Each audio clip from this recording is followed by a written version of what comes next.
You're welcome to Signature this morning. Thanks for joining us on this particular segment. We are going to have a chat with a member, the member representing Kano East constituency at the Enugu State House of Assembly and chairman, House Committee on Housing and Foreign Investment, Honorable Okey Mbah. You're welcome to our studios this morning, Honorable. Thank you so much. Good morning. Good morning, Good morning. sir. Good morning. There's a bill you sponsored. It was all over. In fact, it elicited serious jubilation among residents of Enugu, especially Enugu metropolis, and it was joy on everybody's lips and faces. And that particular bill is bordered on finding a way, a law actually, that will peg the extra charges coming to tenants in Enugu, charges like caution fees, agency fees, after you have paid the rent or even before the rent is accepted. So we want to look at the key provisions of the bill and what is aimed at really from you, sir. Being the sponsor, congratulations. You are the man in Enugu right now. Thank you so much. Thank you. Thank you for having me. My name is Honorable Hon.Okey. I represent in Kano East constituency. I'm also the chairman, House Committee on Housing and Foreign Investment.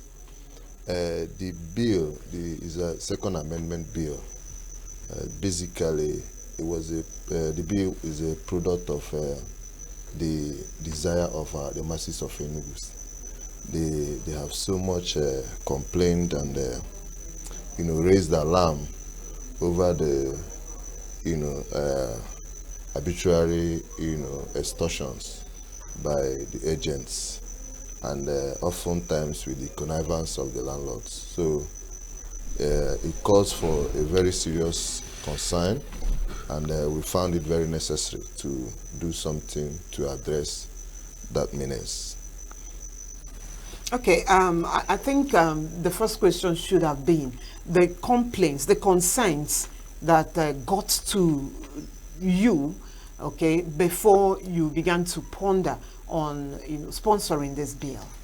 What are those concerns of residents and tenants in Enugu? Yeah, it got so bad because each time we attend public functions, we get our constituents and other residents complain to us, asking what is the House of Assembly, doing, to address this very serious problem. That are we not, are we not in Enugu to really see what the people are going through? So, and in fact, particularly, there's a group of youths that were mobilizing to protest, actually. And when one of them came to my office, a constituent of mine, he told me that they already signed up, mobilized signatories, to protest.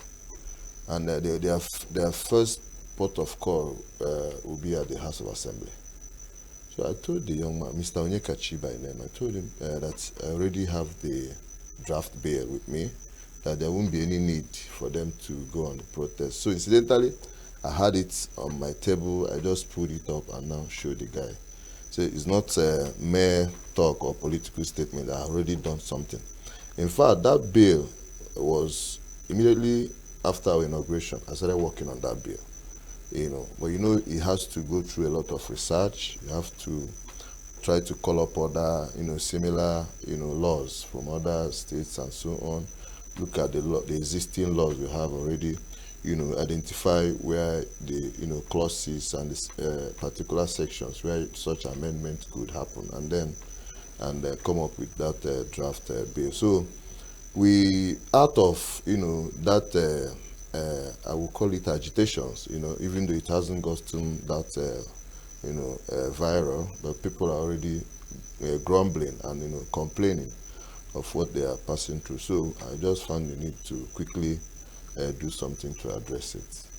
Is it going to be a mere rhetoric, or are we expecting that it will pass through all the readings and maybe enacted as a law? I tagged it People's Amendment Bill. So from my perspective, I don't see that bill, being a rhetoric. is going to go through all the processes, and I can tell you that members of the House of Assembly, all members of the House of Assembly will support this amendment, because few of them already nursing the same idea of doing this. Just that I was working ahead of time, and I started much earlier. So we are expecting to have massive support to get the bill passed through all the stages. This is just the first reading. Now, Honorable Okey, people are in business. There are people who this particular bill, if it becomes a law, are going to be hugely impacted. I don't know how to, really coin this question. How do you think it's going to impact them? What do you think? Are they also reaching out to you? Are they going to be out of business? Let's understand the regulation, really, you have in mind. Well, I don't see that bill putting anybody out of business. What has happened is that, like, the agency business has become a free market. There are professionals. We have estate surveyors. We have registered, qualified agents. But what has happened is that I don't know if I'll use the word touts, right, have taken over the agency. It has become an all-comers affair. Exactly. So what that bill intends to do is also to put regulations, all right? So because we want to, assign authority to MDAs, to take charge of regulating the activities of who becomes an agent. So there's going to be certification. You understand? So the certification will have to get you to, register who is the owner, what qualifications do they have, where is their offices, and what do they do, and who are members of your staff. So that certification will have all of that data, and it helps government to plan and also see how they begin to regulate the activities of these agents. It seems the bill only talks about the agencies and then all of those things that comes with extra costs, the legal fee, and then the caution fee, because it didn't really address the high cost of rent already in Enugu. So because I don't know, I mean, you are in Enugu, we're all in Enugu. For just one room in Enugu, for a civil service state, you are going to be coughing at something around the neighborhood of 500, 600,000. I mean, for a state that still pays 70,000 naira or 80,000 naira minimum wage. I mean, how is that even possible? No, you see, part of what these agents do is to hype prices. Oh, really? Yes, they do. They meet these landlords and they will tell them, Mr. Landlord, you want to rent your house at 250, right? Don't worry, we'll get someone that will rent this house at 500. Oh, wow. Yes, that's what they do. And some of them, it goes as far as, staking an advance payment to the landlord. And then go out there and begin to hype and get people to pay at a high rate. That is what is happening. Wow. So the racketeering has gone so bad. Okay, how do you explain someone that has a house, maybe at Owane or Co-Camp or Ababa, for instance, and some of those buildings are buildings of 1975, 1970, 1960 something, and they are charging at a rate, with someone that built houses maybe at New Haven or Independence Layout or GRA even. So it doesn't make sense. So that certification, what we will gain from it is that we will now have a platform where all these certified agents, their numbers, you know how to contact them. You bring them in a room and have chats with them and begin to look at how much are we charging at areas like Owane, all right? Areas like Ababa, Co-Camp, and so on. How much are you charging for rent for a 2-bedroom apartment at Independence Layout or GRA?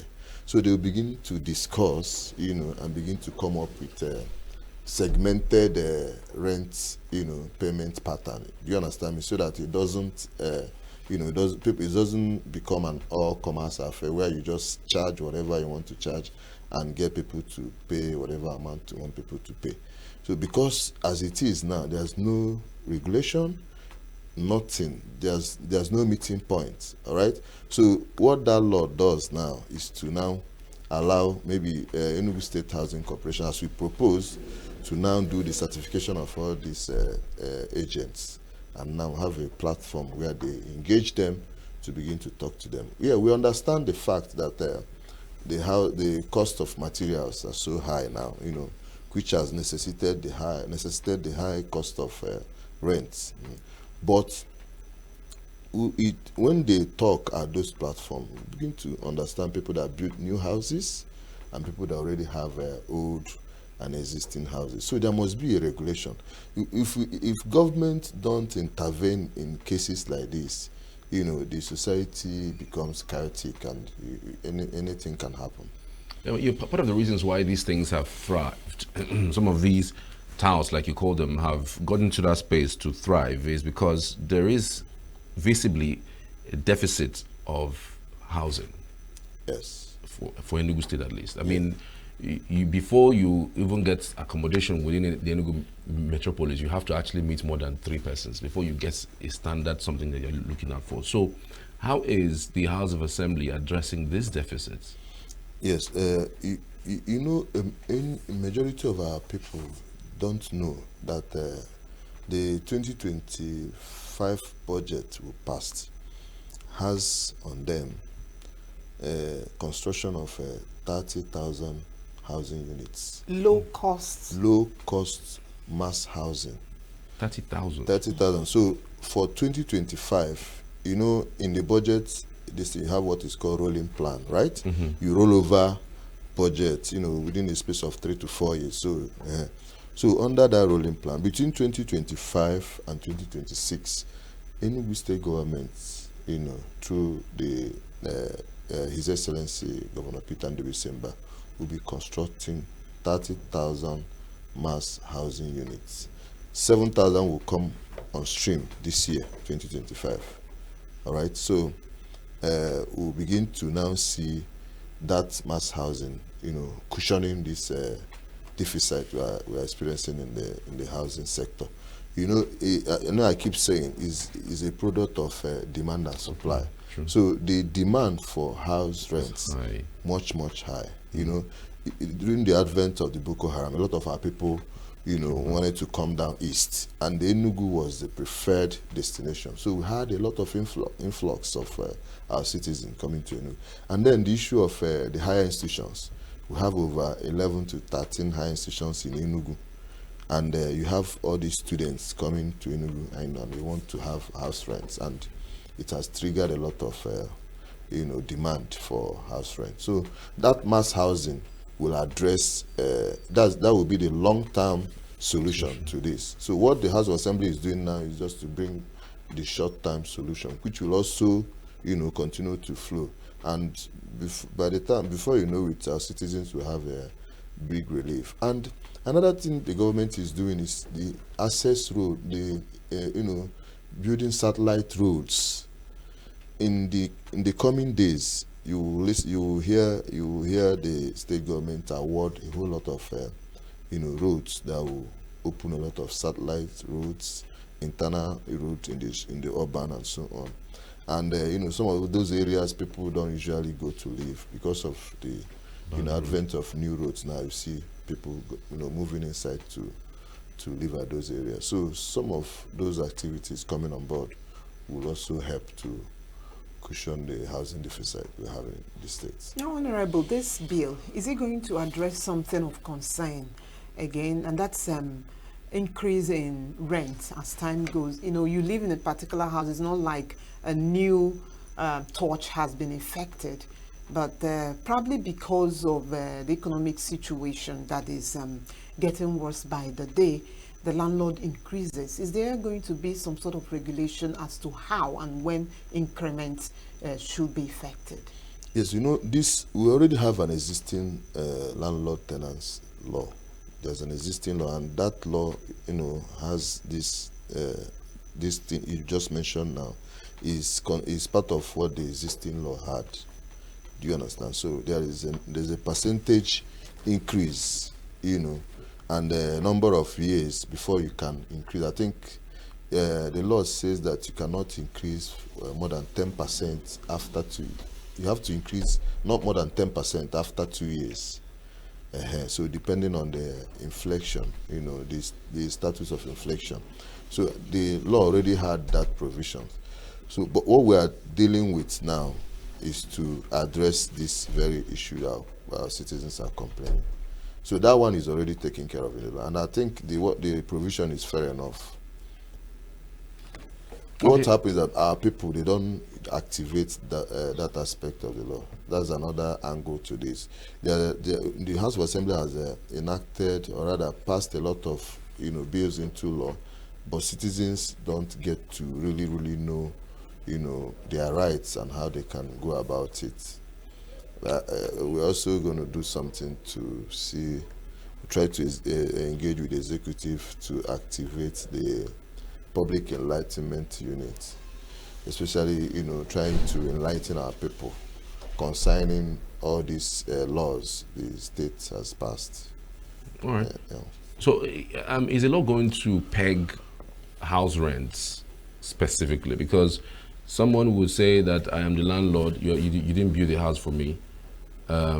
Even the ones you mentioned earlier as old house, some people will say, but I upgraded it. I did POP, I bought cement, I upgraded it to something modern and standard. So how do you now differentiate from houses built in 1960s, 1970s, and then the ones that are built now? Because again, he can argue that he has upgraded it to a standard, to something that is quite attractive. Yeah. And then there's someone who has also built his own just very recently. You mentioned something around that earlier. So is it going to be that the house is going to also peg house rents because of their location? You don't expect somebody who lives in Ababa and is paying 700,000 for 2 rooms. The same 2 rooms is going for 700,000 or 800,000 at Independence Layout or GRA. They are not the same places, they are two different places. So are they going to peg it, and is there going to be a stakeholders engagement in order to agree to this particular amount? The law, the intent and spirit of the law, the amendment is not going towards pegging the house rent, and I think is we don't deprive people that rights of determining the rate they want to fix their house rents, because they went to the market and procure the housing material and face the current inflationary rates at that point. So a lot of factors determines why the rates cannot be the same. So we are not planning to delve into fixing prices. What that law would do that will help, like I said, that certification and that regulatory power that will be given to the MDAs. All right. Now that regulatory power will bring them in a room, in a platform where they will begin to talk about all of this. So it's a conscience thing. By the time you tell a landlord you are living at O1, you have a house at O1 or at your layout, we know when you built it. Upgrade, how much did you use to upgrade a house? So it's quite different from building a house from foundation to the roof and to finish. Okay, Honorable, something else about this is of concern to residents in Enugu. Are we going to experience, if this becomes a law, deficit again in searching for apartments, accommodation here? Is it going to, because that's what the agents help in doing. You want an apartment in a particular location, and in the shortest possible time, they make it available. Now, if they are restricted in this guile, is it going to, affect apartment search in Enugu? No, it won't. I want to use an example to illustrate. When after lawyers, when they get to a certain level, they procure their chamber, right? They have their law chamber, and they get to recruit young lawyers to work in that chamber. So what those young lawyers do is to help to dispense, legal services quickly for the chamber. All right. So if you can't certify yourself as an agent, you can work under a certified agent. So the idea is that know your agents. Government should know these agents. We haven't even discussed about fraud that happens in the course of trying to get these rents. That too. There are frauds. So some people will come and tell you that we have a beautiful apartment. They will even open it, take you to that apartment, open it, and you see everything, and make payments, only for you to come the next day and see that the apartment is locked with chain. True. And they will all disappear. True. So the certification is going to do a lot. Even in security times, it's going to address security issues. We have had issues where you rent a place to a citizen. They will be doing killing people and selling body parts in that apartment. Because there's no regulation. And there's no law backing up such regulations, so that people, when you want to rent a house, you do biometrics. All right, they get to know you properly, trace you to some other persons that can also trace, guarantee you and so on, so that by the time you enter into that house, government is already aware who is living there, so that when crimes are committed, you'll be able to trace and get the persons that are involved in such crimes. So it's going to really help a lot, because a lot is happening in the society. So the bill will address a whole lot of things people don't even get to understand now. I'm just reading through some of the provisions that have been proposed. I'm seeing that caution fee would be 10% cancelled. Cancelled, okay. Completely. Yes. We have proposed for caution fee to be cancelled. Not that we don't know that caution fee global, around the world, most countries, they also, practice this idea of collecting a caution fee. The idea of the caution fee is to deal with damage of gadgets in the house. Some landlords have also, called my attention and even sent me pictures and videos of their encounter with a tenant, who after in a house that was very brand new, a newly constructed house, tenant will go in, and after the tenant leaves, you find out that the sockets, the gadgets, some of the tiles broke, a lot of things. So, and some of them had complained that they spend a lot of money to fix, those gadgets, damaged gadgets. So, we're also looking at that. The idea of that caution, is supposed to be a refundable amount. But usually it's not. Yes, and that is why we are thinking of abolishing it entirely. But during the debate and public hearing and consideration at the committee of the whole, if we find need to allow it, we can, but we may create a tighter measure around it, so that nobody abuses that caution if they must pay. Yeah, because again, the person who is complaining to you that their encounter, there's also others who have encounter with landlords, where a situation where, after paying the caution fee, it's time for the person to leave. You are not going to pay the person the caution fee, and the landlord comes around and tries to find something, say that the wall is dirty, and say that the tap is not running well, and sometimes even go as far as even spoiling it, to say that they're using that money to fix it. So it's two ways. It's not like it's a one-way street. Exactly. So we understand that, and just like you mentioned, that is why we have to consider both sides. All right. There's also instances where a tenant will come into a house and notice that the building is not, clean enough for him. He will do screeding Yes. on the wall, POP on the roof, Yes. Introduce beautiful, aesthetics. And then at times they even tell the landlord, I want to do this thing. And so you give them a go ahead. They will give them a go ahead. And at times they will fail to enter into an understanding of maybe repayment, reimbursement. Yes. They will just ignore all of that and allow you to do all of that in that house.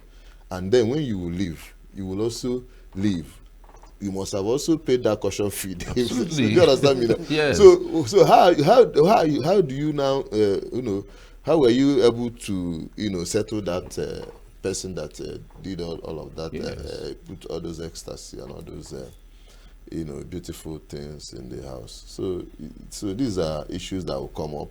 So by the time we start looking at them clause by clause, we now know how to protect everybody. Okay, what's the time lag? Because again, so many persons have also talked about the fear of writing up people, getting them happy. At the end of the day, it doesn't see the light of day. I mean, it ends at first reading, and maybe at most second reading. And even when it goes to governor, of course, governors will have so many things to sign, to assent. Some people who have interest would want to stall it to keep it, and to make sure that the governor doesn't, get to see that particular one to sign to assent.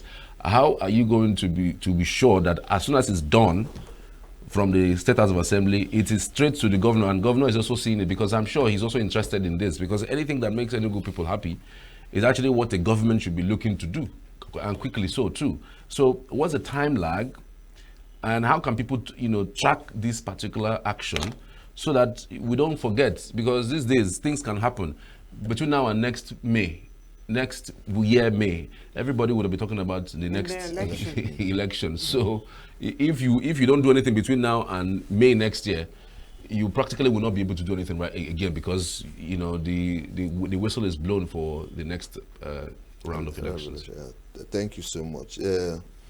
Our governor is in the media space, and he's very very deep into the media space, and I'm sure His Excellency is also seeing what the people are saying.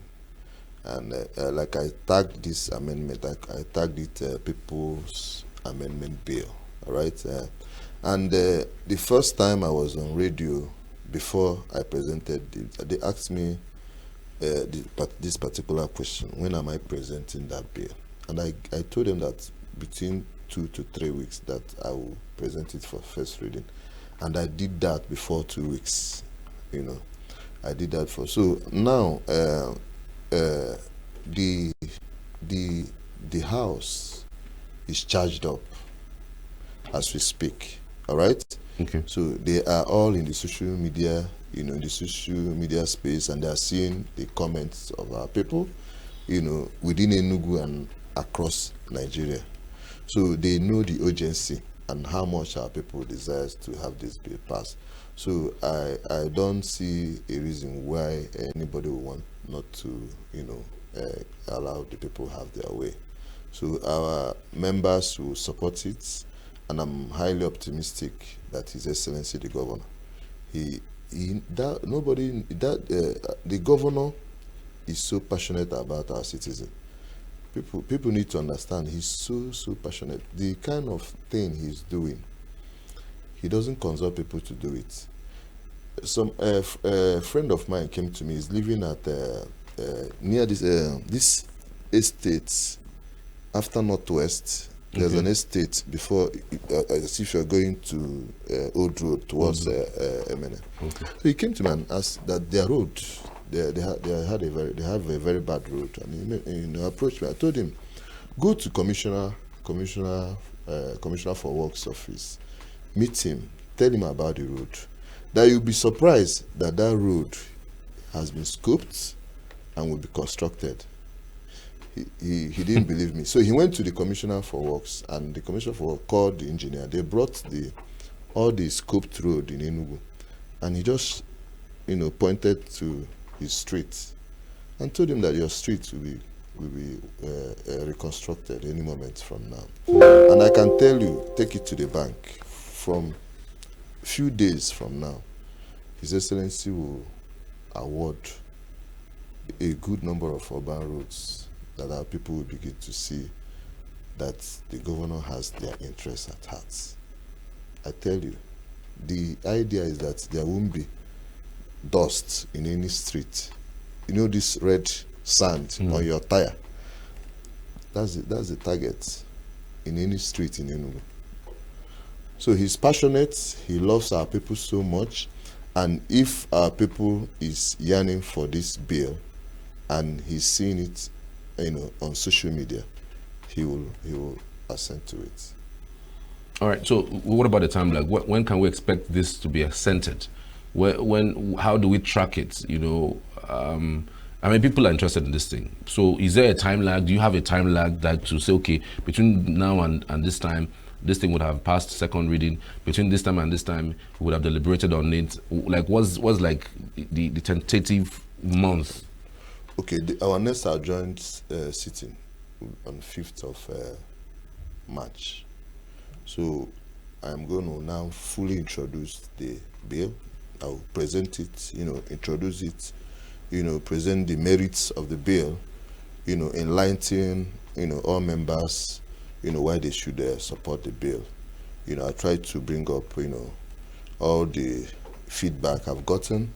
I've visited a lot of radio and TV stations, and I've made, presented the idea, towards this bill. And after that presentation, they will be allowed to now make their comments and suggestions in support or against.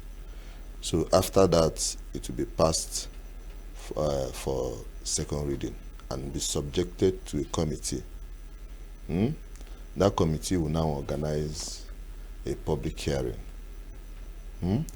Then invite all critical stakeholders, the public, estate surveyors, the MDAs that will do this, and other civil society organizations, youth platforms, students, and so on. So they will all come with their memos, and some will also come physically to make their opinions known. So that public hearing will collect all these suggestions, opinions, and comments, and then articulate it in form of reports.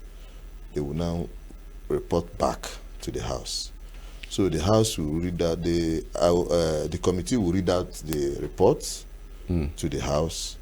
Then the House will now, digress into committee of the whole. So where the Speaker will now be the chairman. So we'll now start taking that report clause by clause, and approving it clause by clause. So after that clause by clause approvals, then it will be read the third time. Third time now. Okay. After announcing the reading for the third time, it will be passed. So the only long thing about it will just be the public hearing. So I'm sure if all things works out well, by 5th of March, we'll be able to pull through the second reading. And then we'll now go for public hearing, where we invite the public and critical stakeholders to participate. All right. Another issue that people are asking about is the fact that land in Enugu is also very expensive. So if I build a house on a land that I bought 500 million, you don't expect me to, to rent it for less or something. I don't know that particular the what I have seen, the draft I have seen, doesn't address the prices of land within Enugu, because that's also one of the costs that the landlord also looks at, when he's trying to put rent. Yes, you see, like I said, it was a product of the desires of our citizens. The issue of high cost of land and so on. People that buy land at higher cost, they can afford to buy them. They have the money. And people that will also live in those highbrow area, they also have the money. They can afford them. But the vulnerable, the working class, and they are the people bearing the brunt of why we are actually dealing on this. So, and that's basically our focus, basically, because we have not had complaints of people telling us that they cannot afford to buy land. There are also areas that are cheaper. You can lands at around the satellite areas, Ebene and Nike areas. They are cheaper, so it's a matter of choice of where you want to live. In one of the things that you said earlier, you said that the bill doesn't seek to meddle into the amount of monies that landlords peg their houses, because you don't want to meddle into that. You're talking about just, the agencies and the likes. But aren't you going to open that to fraud too? Because you also mentioned that there are fraud in that space. Because when you don't meddle into that, you are leaving it between the same thing we talked about earlier, the landlord and the agent, who comes and says, even those who are certified can even do the same thing these touts are doing. They can say, you know what, landlord, let's do it this way. If you want to put your house at 250, no problem. I can get it done at 500 or at 600. So at what point, really, if you say you're not going to meddle into the amounts that the landlord pegs his house, at what point would you be able to check whether this amount that this house is being pegged is not manipulated? You forgot that the amendment empowered the MDA to do regulations and make rules. So it's an empowerment, all right? So the law has empowered that MDA to make regulations and rules. So what it means is that they have power to say that this will be like this or that. So that's basically so.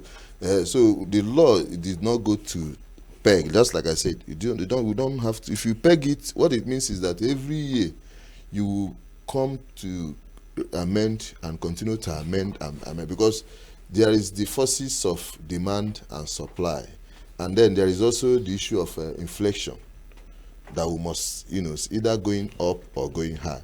So we are experiencing high inflation now. Mind you that in the future we might also notice that the inflation is dropping. I've never seen that ever happen in The Nigeria. law of gravity It does not could, work. let me tell you, just like the issue of exchange and then high cost of consumer goods. I have listened to a lot of analysts, and they keep, lambasting government, this and that. But simple economics will tell you that the moment you have competition, when you open up a market and you have competition, you allow the market to struggle by itself, it tends to gradually bring down the cost. The exchange rate, we have identified that the exchange rate, the bulk of our demand for foreign currency is to procure refined petroleum product. But what has happened recently is that the Dangote, for instance, is now buying crude In Naira. NNPC has also, they have come to sit up. So that competition between NNPC and Dangote is already bringing down the cost. Cost of fuel, yeah. And then you now notice that the dollar is also gradually, refused to rise up. Yes. People are already complaining, this dollar is no longer going up. But it is the forces of demand, and for the fact that the demand for dollar has dropped. Yeah. And if they maintain that trajectory, that dollar, you just notice that gradually it will start dropping. And along the line, it will affect every other thing. The consumer goods, all these groceries, food that are coming, all of them will start coming down. So don't join those that think that nothing will come down in Nigeria. I am seriously, I keep telling people, Nigeria have started getting wet, but we've not started. We're not seeing we don't have the foresight enough to understand that the things happening in Nigeria now is bringing things down. See, the state governors, they now have a lot of money. State governors have a lot of money. The president said it, that he gave them a lot of money. And there's some of them that are ingenious enough. They have also gone back to begin to, develop their, what you call, comparative advantage. They're looking at what do we have more that gives more value to us? How do we develop that thing to earn more revenue? That is what some of the state governors are doing, and it is helping the economy. So we no longer continue to say federal government. Let us try to build the economy within the confederal units. So that is it. That's now, aside though. We are a country that churn out beautiful policies, enacts fine laws, but the issue has always been implementation. So what are the plans that the bill is seeking to put in play the measures to, to ensure compliance among the stakeholders? There's a provision for the punishments for offenders, and we also intend to move that to small claims courts. There's a law we passed last year that we now have a small claims settlement tribunal, that deals with matters between 5 to 10 million. So we are looking at, by the time we go into the clause by clause, approval of these bills, we will now know how to tighten it up. We may also increase the amount for punishment or even the jail term. So these are the areas how we intend to enforce it. And of course, the implementation arm of the government will also play their role after the legislative arm has concluded the amendments. All right. Thank you so much, Honorable Okey, for your insights. It's been one interesting conversation that we've had with you, and we just wish that God strengthens you even further to, develop these types of genius, human thinking. interests, bills, okay, to do and turn more. them to law. And you've actually done a thing that I'm sure if this is interactive, you would have people come to actually praise what you've done. In Lagos State, it's looking like they're going to replicate what you introduced in Enugu State House of Assembly. So we appreciate you for not just being here, but because of that particular bill, and hoping that you will see it through yourself. Thank you for coming. Thank you so much. Thank you for having me. Thank you. Save Nature TV. News in your pocket.